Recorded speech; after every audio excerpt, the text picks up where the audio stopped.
El quebrantamiento de Jacob. Jacob, el nieto de Abraham, representa, según Watchman Nee, el hombre carnal. Es el ícono de la carne.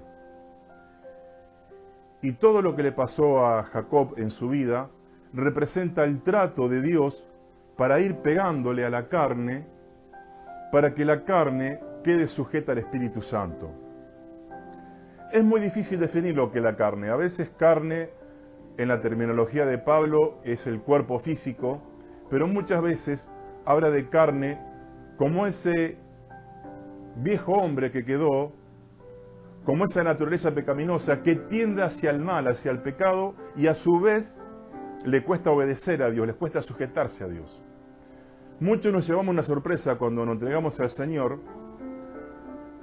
lo lindo que fue haberse convertido, que el Espíritu Santo venga a nuestro interior y leemos que somos nuevas criaturas y todo lo viejo pasó, pero de repente surgieron malos pensamientos, malos deseos. Es que la salvación es el término de la vieja vida, comienzo de una nueva vida, pero en la nueva vida queda la carne que debe ser tratada mediante un proceso que dura toda nuestra vida aquí en la tierra, para que cada vez está más sujeta al Espíritu Santo. La carne necesita ser tratada por Dios, y los tratos de la carne son duros, ya que la carne es muy dura. Dice Pablo en Romanos 8, que la carne no quiere ni puede sujetarse a Dios. Entonces la carne por naturaleza, aún después de convertidos, es rebelde, es independiente, es impulsiva, tiende al pecado. Si un hijo de Dios da rienda suelta a los deseos de la carne, va a cometer los mismos pecados terribles y groseros que uno que no conoce a Dios, que un inconverso. Entonces la carne es rebelde y terca y necesita ser tratada. Y Pablo mismo revela esto en Romanos 7, la última parte de Romanos 7, cuando dice que yo quiero hacer el bien, pero hago el mal que no quiero hacer, eso hago. Y ahí describe la lucha interior. Y más claro lo dice en Gálatas 5, 16, 17. Dice, anden en el Espíritu y no satisfagan los deseos de la carne, porque ambos se oponen entre sí, que esta es la peor lucha que tenemos. El peor enemigo del cristiano es la carne, que es uno mismo. La carne es mi alma. La carne es mi voluntad, mi mente y emociones. Entonces, mis emociones carnales son desordenadas, intempestivas, le gusta lo malo. La voluntad es terca, no quiere obedecer a Dios. De repente no queremos orar, no queremos reunirnos, no queremos leer la palabra de Dios. Y la mente está llena de malos pensamientos, pensamientos que son contrarios a la Biblia, pensamientos pesimistas, derrotistas, contrarios a la fe, etc. Entonces Dios, cuando uno se convierte, ahí comienza un proceso de santificación en la carne. Ya somos salvos, vamos al cielo. Pero Dios quiere formar a su Hijo, Cristo, en nosotros, y su objetivo es ir dándoles golpes duros, desgracias, podemos decir, enfermedades, muerte de seres queridos, pruebas económicas, la palabra. Que la voluntad se vuelva dócil y obediente, y que las emociones se sujeten y tengamos las emociones del Espíritu Santo. Y Pablo también habla ahí en Romanos, que trata mucho este tema, habla de cuerpo de pecado y cuerpo de muerte. ¿Saben por qué? Porque la carne, ese viejo hombre, esa naturaleza mala que tiene que ser tratada, lo llama cuerpo de pecado. ¿Por qué? Porque la carne utiliza el cuerpo como medio para expresarse y pecar. Entonces, el instrumento de la carne es el cuerpo. Entonces, es un cuerpo de pecado, es una herramienta que usa la carne para pecar. Porque la carne naturalmente le gusta el pecado y va hacia el pecado. Pero a su vez, la misma carne, dice Pablo, es un cuerpo de muerte, porque por su misma naturaleza rebelde, indiferente a Dios, no le sirve a Dios. Dios no la puede usar la carne. Y la carne siempre quiere estar en el escenario para ayudar a Dios a veces. Y la carne debe ser tratada, porque yo tengo que mi mente, mi voluntad y mis emociones estén gobernadas por el Espíritu Santo. Hay sinónimos. El alma, el yo o la carne son sinónimos. Y esos son esos instintos que, repito, nos sorprendemos. Digo, ¿cómo pude tener este deseo, este pensamiento?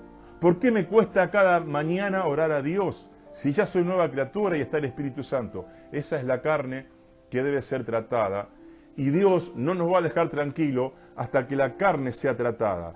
Y Jacob, el patriarca Jacob, es un ejemplo de lo que hay que sufrir para llegar a ser espiritual. No es que los cristianos seamos masoquistas. Uno se tiene que quedar tranquilo. Las circunstancias, las pruebas que son duras, difíciles, que vienen solas por parte de Dios, son para edificarnos.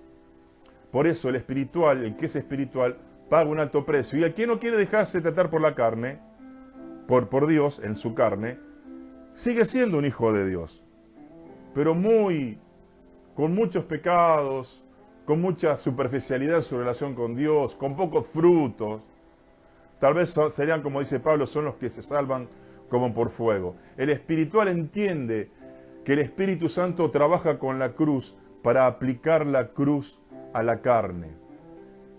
Y aclaramos, cuando uno muere a sí mismo, como dice Jesús, el que me quiere seguir tiene que morir a sí mismo, no significa que ya no tengamos personalidad, sino una personalidad llena y sujeta al Espíritu Santo.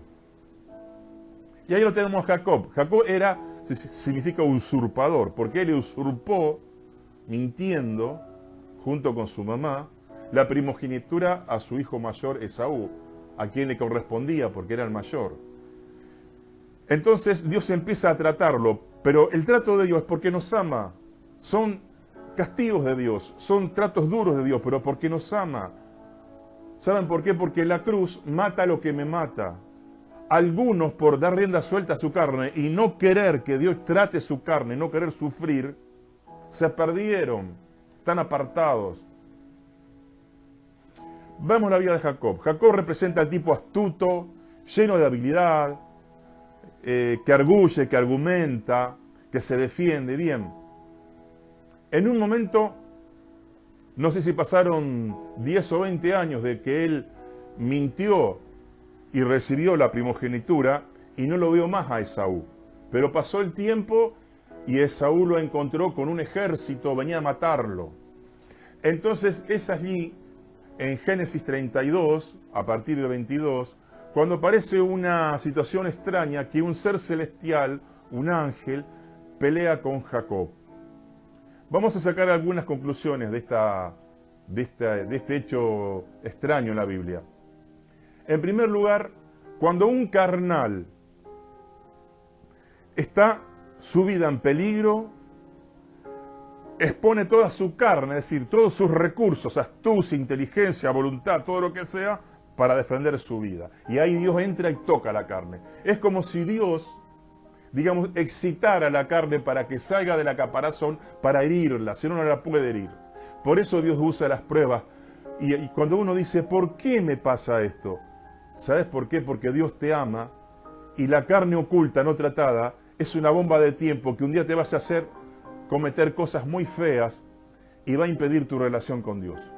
Entonces se le aparece Esaú, la vida de Jacob está en peligro, temblaba de miedo. Entonces Dios lo pone en un estado de debilidad. El fuerte Jacob ahora se siente débil. Ahí empezó el tratamiento de la cruz. Entonces dice que oró. Creo que una de las primeras veces que ora Jacob. ¿Por qué? Porque cuando Dios nos pone una situación tan fea, tan terrible, que hasta parece que nos van a matar, ahí uno se debilita y orar. Entonces uno tiene que decir, Jacob, ¿tuviste que esperar hasta este nivel de que tu vida esté en riesgo para orar? La oración debe ser el primer recurso de nuestra vida y no el último. Muchas veces hacemos cosas por la carne, impulsivo, planes, proyectos, y cuando no anda decimos, hoy Señor, y Dios te dice, ¿por qué no oraste primero y esperaste en mí?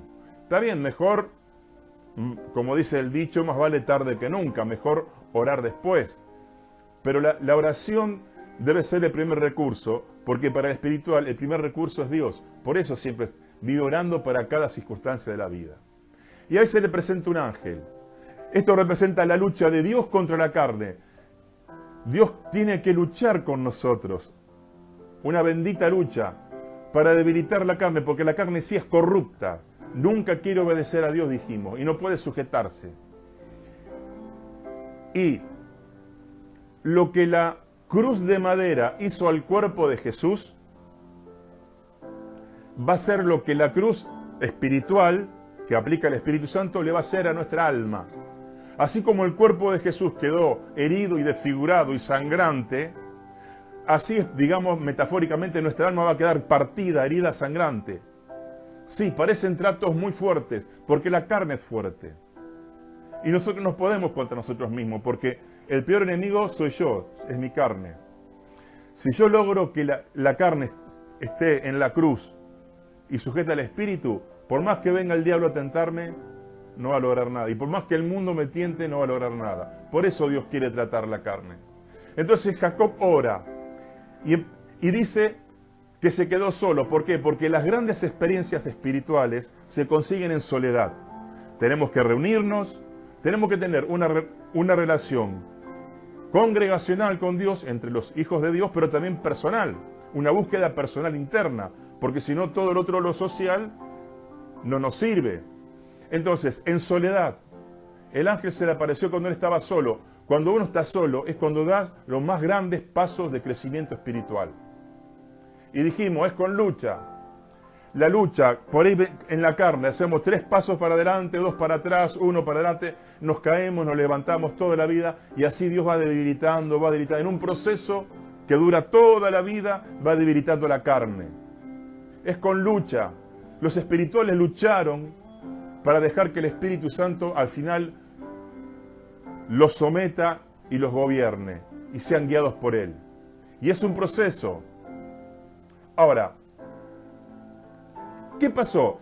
El ángel le tocó, dice, un músculo de la pierna. Algunos dicen que el nervio ciático, otro es la coyuntura de la pierna. Bueno, la coyuntura de la pierna dice que es una de las articulaciones más fuertes que tenemos. Eso representa la carne. Es un núcleo de acero, duro la carne, que si no viene Dios con su poder sobrenatural y la hiere, nada la puede romper. Nosotros, por nosotros mismos no podemos. ¿Y sabe qué significa? El debilitamiento de lo más fuerte que tenemos, que es la carne.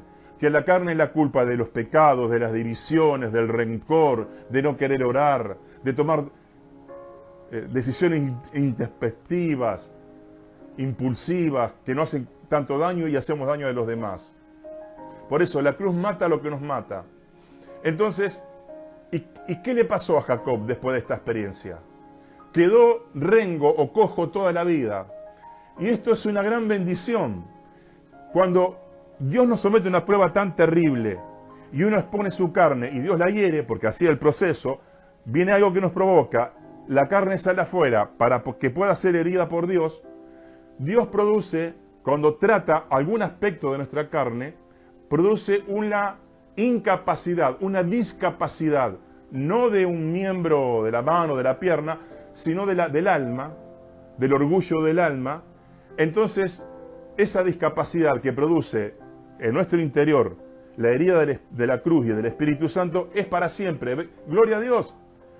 Es decir, si Dios está tratando mediante una prueba el orgullo, porque no sé, porque estamos con alguien que nos saca de nuestras casillas, un jefe difícil de soportar, Dios nos trata y cuando nos toca el orgullo, nunca vamos a ser tan orgullosos como antes. Hemos crecido. Por eso es una bendición el lisiamiento, la herida permanente que causa el Espíritu Santo. Es para nuestro bien.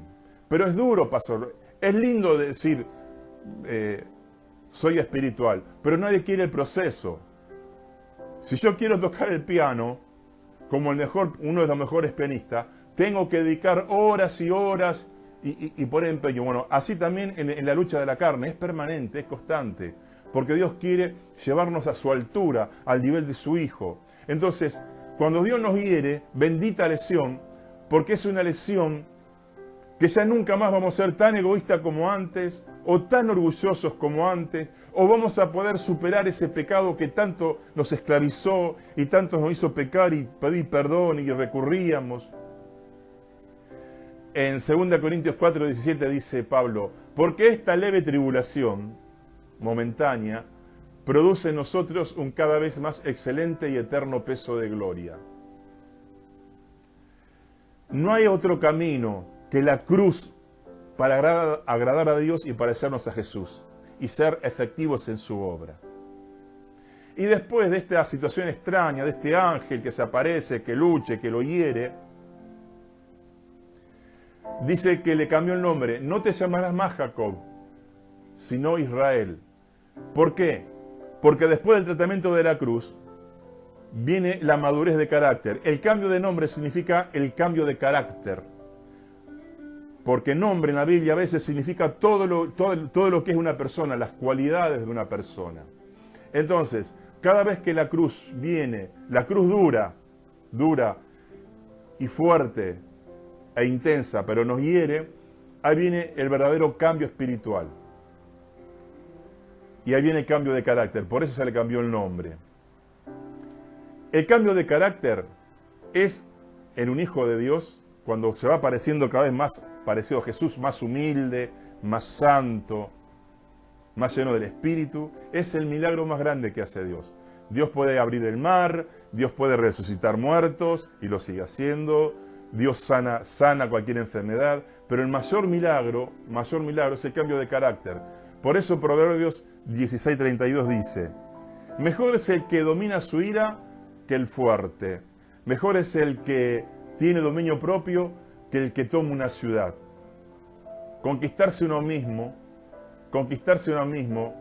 permitiendo que el Espíritu Santo obre con su cruz, es el mayor milagro que Dios hace y el que más gloria a Dios trae.